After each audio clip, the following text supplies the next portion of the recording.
Hi students, നമ്മൾ ഇന്നത്തെ ക്ലാസ്സിൽ പാസ്റ്റ് പെർഫെക്റ്റ് കണ്ടിന്യൂസ് ടെൻസിനെ കുറിച്ച് ഡിസ്കസ് ചെയ്യാൻ പോവുകയാണ്. Past perfect continuous tense, past ടെൻസിലെ ഏറ്റവും അവസാനത്തെ നാലാമത്തെ ഭാഗമാണ് പാസ്റ്റ് പെർഫെക്റ്റ് കണ്ടിന്യൂസ് ടെൻസ്. മുൻപത്തെ വീഡിയോയിൽ കണ്ടിന്യൂസ് ടെൻസിൻ്റെ വീഡിയോസ് പറഞ്ഞപ്പോഴൊക്കെ നമ്മൾ പറഞ്ഞിരുന്നു, എല്ലാ കണ്ടിന്യൂസ് ടെൻസിലും വെർബിൻ്റെ ING ഫോമാണ് ഉപയോഗിക്കുക. ശ്രദ്ധിക്കണം, എല്ലാ കണ്ടിന്യൂസ് ടെൻസിലും present continuous, past continuous, future continuous, അതുപോലെ present perfect continuous, past perfect continuous, നമ്മളിപ്പോൾ ഡിസ്കസ് ചെയ്യുന്ന പാസ്റ്റ് പെർഫെക്റ്റ് കണ്ടിന്യൂസ്, പിന്നെ ഫ്യൂച്ചർ പെർഫെക്റ്റ് കണ്ടിന്യൂസ്. ഈ 6 ടെൻസുകളിൽ ഇതെല്ലാം കണ്ടിന്യൂസ് ടെൻസ് ആണ്. എല്ലാ കണ്ടിന്യൂസ് ടെൻസിലും വെർബിൻ്റെ ING ഫോം എന്ന് പറഞ്ഞാൽ V4 എന്ന് പറഞ്ഞാൽ പ്രസൻറ്റ് പാർട്ടിസിപ്പിൾ എന്നും പറയും അതിനെ. V4 ING ഫോമാണ്. V4 എല്ലാ വെർബിൻ്റെയും ING ഫോമാണ് V4. എല്ലാ കണ്ടിന്യൂസ് ടെൻസിലും വെർബിൻ്റെ ING ഫോമേ ഉപയോഗിക്കൂ. ഇപ്പോൾ നമ്മൾ ഡിസ്കസ് ചെയ്യുന്ന പാസ്റ്റ് പെർഫെക്റ്റ് കണ്ടിന്യൂസ് ടെൻസിലും വെർബിൻ്റെ V4 ആണ് ഉപയോഗിക്കുക. പാസ്റ്റ് പെർഫെക്റ്റ് കണ്ടിന്യൂസ് ടെൻസിനെ കുറിച്ച് മനസ്സിലാക്കുന്നതിന് മുൻപ് present perfect continuous tense upload ചെയ്തിട്ടുണ്ട്. ചെറിയ ക്ലാസ്സാണ്, അതൊന്ന് കാണണം. അത് കണ്ടാൽ അതും പാസ്റ്റ് പെർഫെക്റ്റ് കണ്ടിന്യൂസ് ടെൻസ് ഇപ്പോൾ നമ്മൾ എടുക്കാൻ പോകുന്നതും കൂടി ഒന്ന് താരതമ്യം ചെയ്ത് നോക്കുകയാണെങ്കിൽ പെട്ടെന്ന് പഠിക്കാൻ കഴിയും. പ്രസൻറ്റ് പെർഫെക്റ്റ് കണ്ടിന്യൂസ് ടെൻസിൽ ശ്രദ്ധിക്കുക, പ്രസൻറ്റ് പെർഫെക്റ്റ് കണ്ടിന്യൂസ് ടെൻസിൽ ഉപയോഗിക്കുന്ന ഓക്സിലറി വെർബുകൾ ഹാസ് ബീൻ അല്ലെങ്കിൽ ഹാവ് ബീൻ ആണ് എന്ന് നമ്മൾ ഇതാണ് ഞാൻ നേരത്തെ പറഞ്ഞ വീഡിയോയിൽ ഡിസ്കസ് ചെയ്തു എന്ന് പറഞ്ഞത്. അത് പ്രസൻറ്റ് പെർഫെക്റ്റ് ടെൻസിലാണ്. പ്രസൻറ്റ് പെർഫെക്റ്റ് ടെൻസിൽ ഹാസ് ബീൻ, ഹാവ് ബീൻ കഴിഞ്ഞ് ING ഫോമാണ് ഉപയോഗിക്കുക.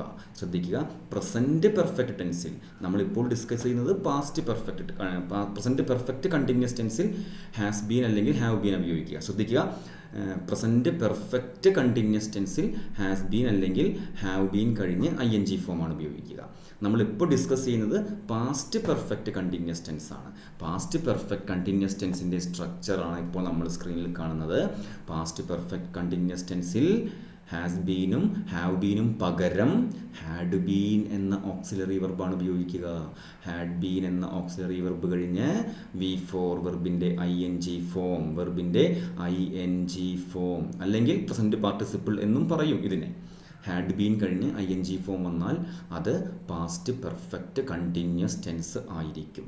ഓക്കെ, ഹാഡ് ബീൻ കഴിഞ്ഞ് ING ഫോം വന്നാൽ നോക്കൂ, സബ്ജക്റ്റ് കഴിഞ്ഞ് ഹാഡ് ബീൻ കഴിഞ്ഞ് V4 വന്നാൽ അത് പാസ്റ്റ് പെർഫെക്റ്റ് കണ്ടിന്യൂസ് ടെൻസ് ആയിരിക്കും. Past perfect continuous tense had been കഴിഞ്ഞ് ING ഫോം വേണം. പാസ്റ്റ് പെർഫെക്റ്റ് കണ്ടിന്യൂസ് ടെൻസിൽ എല്ലാ എക്സാമിനേഷനും ചോദ്യങ്ങൾ ചോദിക്കാറുണ്ട്. അതെങ്ങനെയാണെന്ന് വരുന്ന വീഡിയോസിൽ നമ്മൾ ഡിസ്കസ് ചെയ്യും. ഇന്ന് പാസ്റ്റ് പെർഫെക്റ്റ് കണ്ടിന്യൂസ് ടെൻസിൻ്റെ സ്ട്രക്ചർ എന്താണ് എന്ന് നമ്മൾ ഡിസ്കസ് ചെയ്യുന്നു.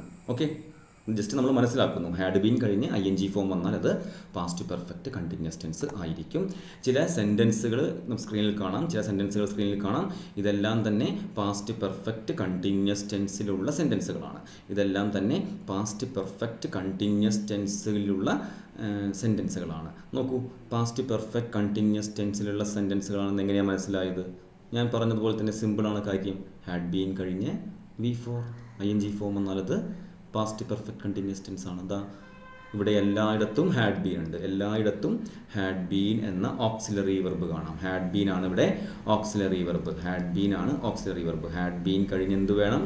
ഹാഡ് ബീൻ കഴിഞ്ഞ് വെർബിൻ്റെ V4 എല്ലാം ഹാഡ് ബീൻ കഴിഞ്ഞ് വെർബിൻ്റെ V4 വന്നാൽ അത് പാസ്റ്റ് പെർഫെക്റ്റ് കണ്ടിന്യൂസ് ടെൻസ് ആണ്.